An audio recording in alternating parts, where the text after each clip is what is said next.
ग्रामीण पाणी पुरवठा स्वच्छता विभाग बीड पंचायत समिती येथील तांत्रिक अधिकारी चिरीमिरी घेऊन स्वच्छता करण्याचे कार्य करण्यात या विभागातील तांत्रिक अधिकारी एक्सपर्ट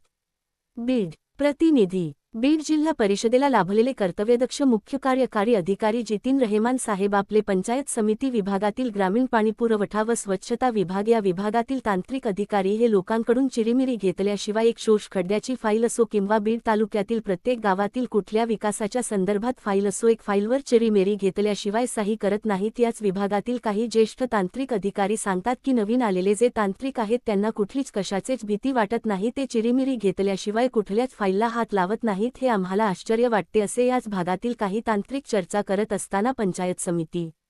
परिसरामध्ये सध्या या विभागाची चर्चा जोरात सुरू असल्याची चर्चा सध्या पाहायला मिळत आहे। याच विभागातील एका तांत्रिक अधिकाऱ्याकडे गेवराई येथील देखील चार्ज असल्यामुळे दोन्हीकडची चिरीमिरी घेऊन हे तांत्रिक अधिकारी नेमका कुठला पुरुषार्थ साध्य करतात हेच नागरिकांना कळेना असे झाले आहे। म्हणून जितीन रहेमान साहेब, आपण या विभागातील नवीन नियुक्त केलेले तांत्रिक अधिकारी यांच्या तडकी लांब बदल्या करा की जेणेकरून यांना चिरीमिरी काय असते, घेतल्यानंतर कसा दणका बसतो वरिष्ठांचा हे यांच्या लक्षात येईल। म्हणून आता या संपूर्ण घटनेकडे जिल्हा परिषदेचे मुख्य कार्यकारी अधिकारी जितीन रहेमान साहेब हे कशाप्रकारे लक्ष घालतात हे देखील येणाऱ्या भविष्यकाळामध्ये पाहणे गरजेचे असल्याचे नागरिकांमधून बोलले जात आहे।